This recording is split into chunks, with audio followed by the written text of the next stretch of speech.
anyone else in my eyes. You know, yeah, you gonna get hit. It's a fight. He gonna get hit too.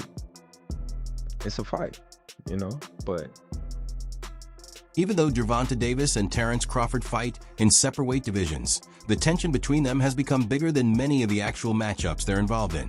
And what makes it even more surprising is how far it has moved beyond regular boxing hype or online drama.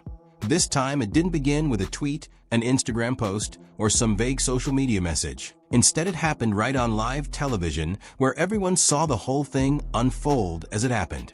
And this wasn't just another exchange of insults to build attention or sell a fight. It looked like something much more serious was behind it, with real emotions involved instead of simple promotion or entertainment, making the whole situation feel more intense and personal than what fans usually expect. So the real question now is what exactly caused this growing tension between them? And that's what needs to be understood. If we was to fight right now on the streets, I'll break your fucking neck. And that's on my kids. And you know it, I know it, and the whole world know it. And I'm not talking about no fighting in the ring. If me and you was to fight outside, I will break your neck. To start with, Gervonta Davis and Terence Crawford aren't in the same weight class, and the two have never shared the ring as opponents. But rivalries don't always begin through direct fights or training camp clashes. A lot of times, the real source comes from things outside the sport itself: status, mutual respect, and personal pride. Tank would never even think about to come up to 154. What about 47 though? Yes, if he get to pick his opponent. But Tank would never come from 35 to 54. Y'all got into it on social media around that time. Is that just you being competitive, like when that happens? Or Man, I just really don't like that dude. Why though? Cause I just don't like him. Like, I really don't like him. That's like, Just not your cup of tea. That's just not I your. don't like nothing about him. I just feel like, he just one of these little arrogant little dudes that's using what he got to shield him. He got a lot of security guards around him, and he's in the limelight and stuff like that. But in certain situations, he wouldn't be acting like that. Do you like him as a fighter though? Yeah, he's a damn good fighter. Yeah. But like his core personality and his ways. Gervonta Davis is viewed by many as one of the standout names in boxing's current generation. Charismatic, dominant for years, and known for finishing fights with his power. Though that image was recently tested in his fight with Roach Jr., which we'll touch on in a moment.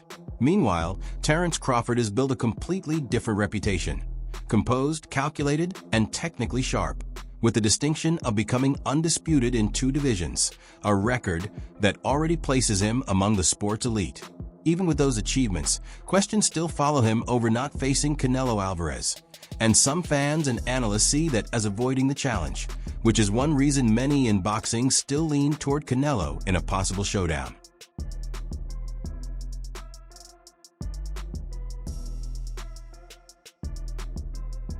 Both Gervonta Davis and Terence Crawford are elite fighters, but like any top names, neither comes without criticism, and that became part of what fueled the issues between them. This wasn't something that started overnight. It had been growing quietly for quite some time. Davis had been making indirect remarks for months, talking about moving up and beating anyone at 147, including the biggest names there. When Crawford's name came up, Tank never backed away from it. If anything, he leaned into the challenge. On the other side, Crawford wasn't the type to let those comments slide. In multiple interviews, whenever Davis was brought up, Crawford pointed out that Tank had never faced opponents close to the level he had, even within comparable competition. That back and forth in words and mindset was what first turned the tension into something real. What I'm saying is everything Crawford knows, Canelo, and he knows it on the job better than Crawford because his resume. So, hey, Crawford got the Batman IQ when he's going up against Tony Stark.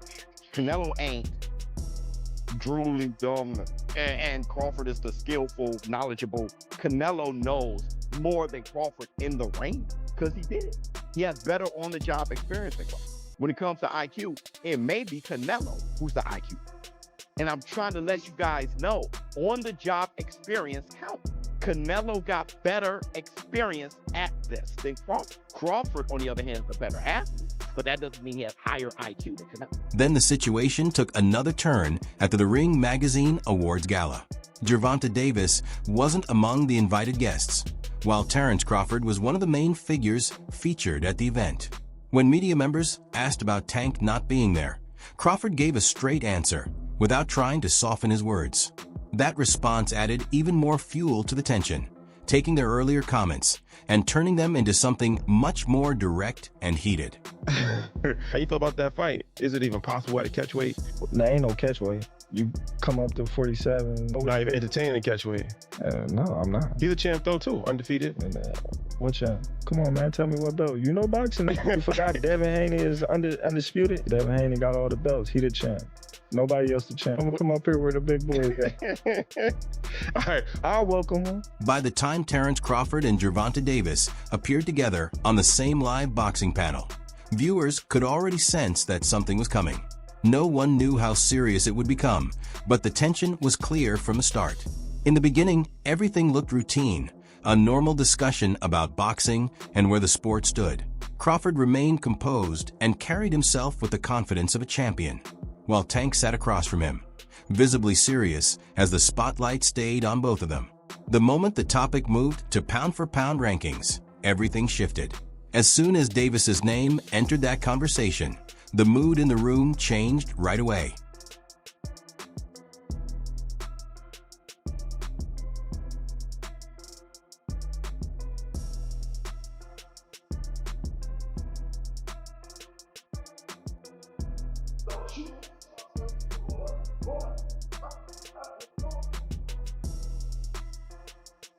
Gervonta Davis, who usually presents himself with confidence and control, started showing visible irritation as the discussion continued. Across from him, Terence Crawford stayed calm and measured, almost looking like he was comfortable with how everything was playing out. By then, it didn't feel like they were discussing boxing ability or potential fights anymore. The moment had shifted into something more personal, about control, presence, and who was setting the tone in that room. Pound for pound right now. We got me, we got Inoue, we got Canelo, we got Usyk. Put Davis in there? We could put Tank in there. Who you struggling? If it's not Tank off top, who you struggling with? Thinking about other fighters, you could put Tank in there. You and Tank Davis, you guys have gone into it a little bit. Would you be able to give an opportunity to a 35, 40 pounder? At what weight? 154? Would you entertain it? Let's say 47. Let's say I ain't going back down to 47. You ain't going back down. You don't want to cut the weight. I can't cut the weight. After that live TV moment, one thing became impossible to ignore. People started treating this as a fight that had to happen. Even with a major weight difference, the risks involved for both men, and the reality that one of them would have to step far beyond familiar territory. Fan interest kept growing. It stopped being just conversation. More and more people wanted to see Gervonta Davis and Terence Crawford actually face each other. So, when people, what I got from that is he's a hater. If you don't know me as a person, let's say you don't like me, you don't know me, you feel me? And I don't give a fuck. Him. If everybody including Will, win. Fuck. Same question for you. You're a proud father. Fans have started asking whether Terence Crawford could deal with someone carrying the kind of one-shot power that Gervonta Davis brings. There's also growing curiosity about who would break first once the pressure became real. More than anything, the biggest reason this matchup keeps building attention comes down to one question. Who would walk away on top and prove they're the one who rules the spotlight?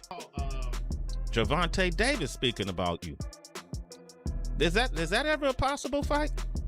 Yeah, if he want to dare to be great, he can be like all the other fighters that moving up 2 weight classes and, daring to be great. You would fight him. Man, tell him to come up there. He got to come to win 54. He said I got a glass chin. So tell him to come and touch me. Wow. Oh, man. Gervonta said you got a glass. He said I got a glass chin. Tell him to come and touch it. At 147? At 147. I'll make 147. Ooh, see, oh, man. You're going to have a pre-camp. Then what the people going to say? Oh, he's beating up on little guys. I don't know. Even Gervonta Davis has acknowledged it himself, suggesting that the fight would look a lot more manageable if the major size difference wasn't part of the equation. Gotta ask your thoughts on Tank saying he'd knock out Terence in 6 rounds. You think he was playing, trolling, what? Selling tickets to his new fight? Was that like his tweets? Like he said it on video. Huh? He said audio. He said it. He's like, if I tap that chin, you know he chinny. Listen, Terence has already hired us for any of the little guys. Anybody 130, 26, 30, 35, you know, Gary Russell, Tank Davis, you cannot go to get to Terence Crawford without going through us. Rolly Romero, leave Earl Spence alone. You see what I'm saying? You come over here and you get that ass whipping too. You know what I mean? Leave them big guys alone. Stop trolling them, right? They're best 147 pounders in the world, and they're the best 140 pounders for a reason. In that tense back and forth, it looked like Gervonta Davis managed to gain the advantage in the verbal exchange over Bud Terence Crawford. Still, the conversation eventually drifted back toward Tank's earlier situation with Lamont Roach Jr., bringing that previous moment back into focus as part of a larger debate.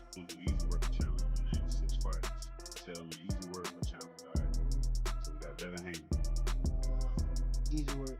Shakur, Stevens. Easy work. Keyshawn Davis. Super easy work. Super. Lomachenko. I don't know. I haven't seen him, and I say he's a challenge because he's a vet. Bud Crawford. The only reason why I say a challenge because his size. He's a way bigger guy. The last one. Gotcha. Appreciate it. Gervonta Davis's setback against Lamont Roach Jr. was seen as more than just a result on paper. It sent a strong ripple through the boxing world and caught widespread attention across the sport. Too much confidence against Tank is a recipe for disaster, but it's low output, high accuracy. Good body shot there from Tank. There's another body shot from Davis. Straight right down the middle. Always a weapon against the southpaw. Lead left hook by Roach in the jab. Nothing there. There's a chopping right hand. Good punch from Roach. In fact, our unofficial scorer, Larry Hazard. Yeah, 1 pit 5. Tank's starting to open up a little bit here. There's a lead left and their body work from Davis. Ooh, there's that right hand again from Roach. Remember what I did to you when we were teenagers? And there it is. The words are being thrown at each other. Let's see if the punches start being thrown, and yes, they do. There's Davis, lands the left. Oh, nice double left hook by Roach to the body and then to the head. Right hand by Roach. So good success here for Roach in round 7. Davis, oh, there's a right hook to the body by Davis, ripping that right hand. Roach rips the left hook to the body. And Roach is faring well for himself here. Oof. And Davis just got backed up with a counter right from Roach. And there's a left uppercut that lands for Roach. Davis digs to the body.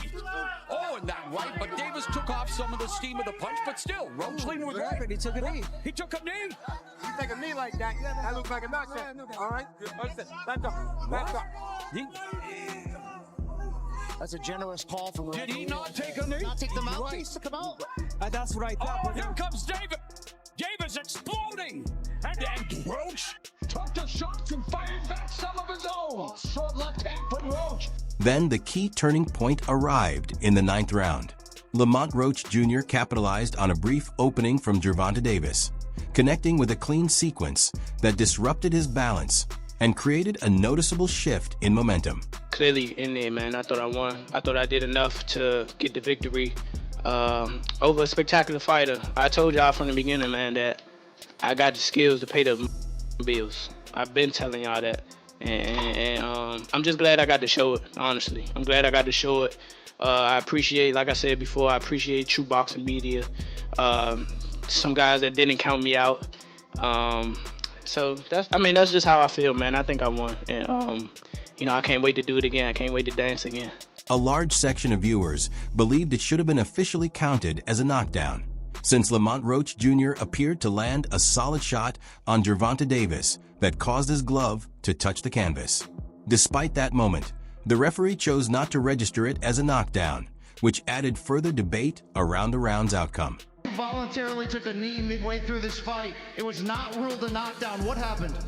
I just got my hair done 2 days ago and she put grease in my shit, so the shit was like, like when you sweating and things like that and the grease come in my face. it burnt my eyes type shit. Damn, why y'all booing like I'm saying bullshit? Like, this is real facts.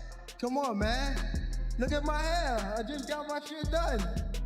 But it's all cool, man. You know how I get. They love you and then they hate you. Turn around and love you again. You know what I mean?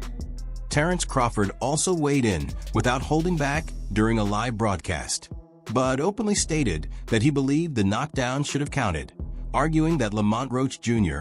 was unfairly denied a proper ruling. He further suggested that the decision ended up casting Gervonta Davis in a negative light, adding even more controversy to the situation.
Terence Crawford didn't limit himself to just one remark. He continued criticizing Gervonta Davis, implying that his reputation might be inflated and that he hasn't consistently matched the level people expect from him. What makes the situation more complicated for Tank is that responding directly isn't simple, leaving him in a difficult spot as the conversation keeps building around him.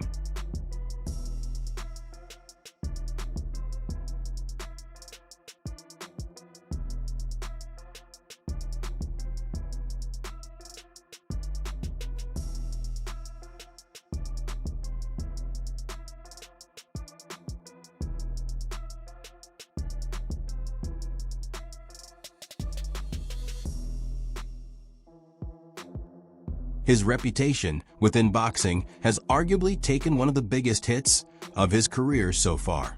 Because of this, talk around a potential showdown involving Gervonta Davis and Terence Crawford has only grown stronger, with fans and analysts now watching the situation even more closely. I could have stopped him. It's me. Definitely my fault. It's all right. You know what I mean? You live and you learn. I definitely could have. That was on me too. That was on me for sure. Cause I ain't pick it up when I supposed to pick it up, and I could have definitely did more. Just a lot going on. But again, it was myself, you know. But gotta go to the gym and get back to the drawing board and, train a little harder. If Gervonta Davis wants to restore his reputation, make a strong statement, and shut down the ongoing criticism, there's only one clear route in the eyes of many observers. That means stepping into the ring with the current pound-for-pound standout, Terence Crawford, and proving once again that he belongs at the very top level of the sport.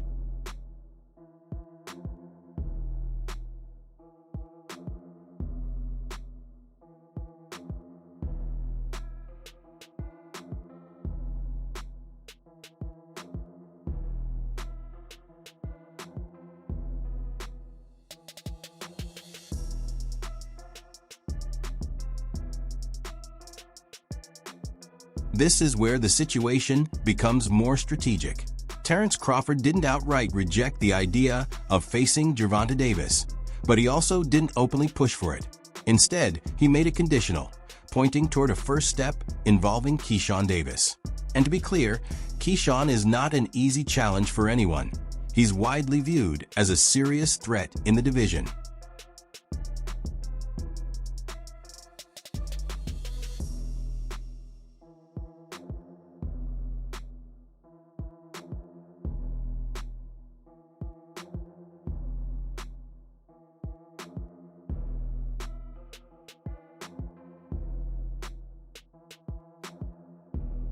He's regarded as a real rising force in the sport, known for solid support from Floyd Mayweather and a training system focused heavily on discipline, structure, and purpose.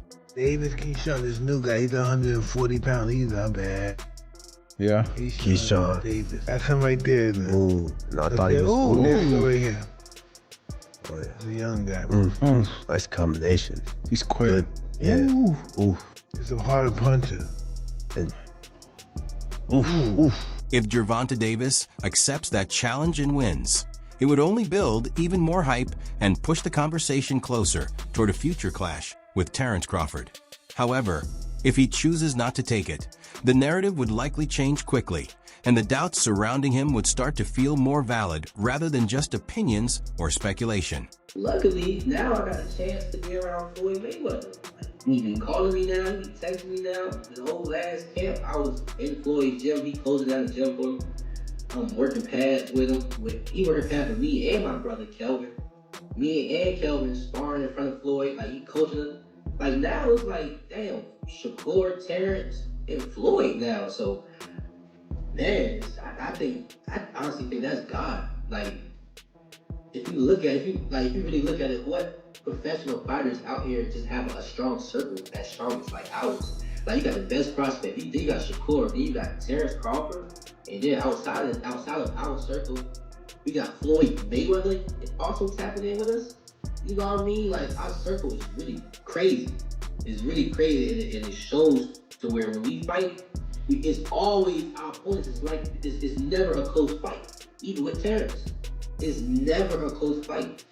Floyd Mayweather, who once acted as a link between different eras and personalities in boxing, is now largely watching from a distance, staying out of the direct spotlight. From the outside, it appears he may still be carefully observing how things develop, possibly positioning himself for whatever comes next in the broader landscape of the sport. Set you off because he was like, I gotta do that. A lot of people don't know that what Floyd do. He said. So you feel like it was a sub, like he was subbing you, like, he was going at me.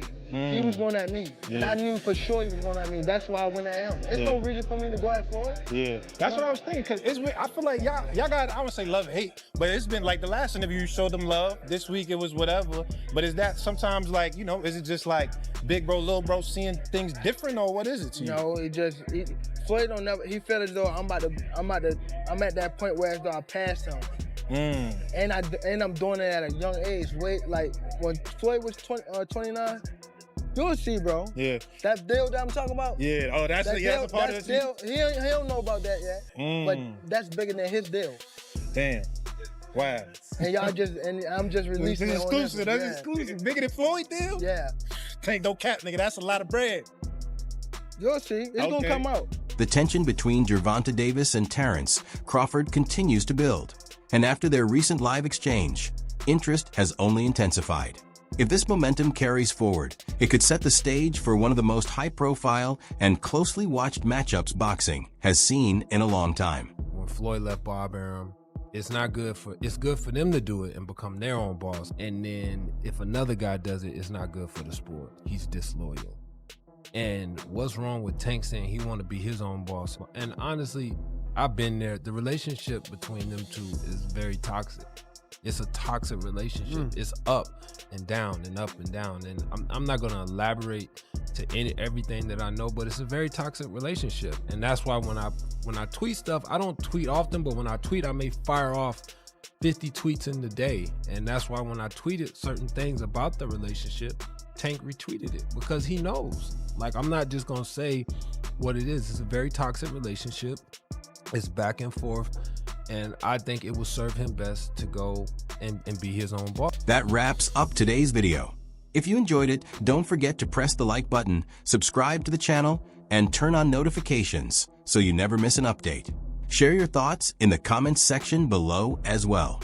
Thanks for watching, and I'll catch you in the next one.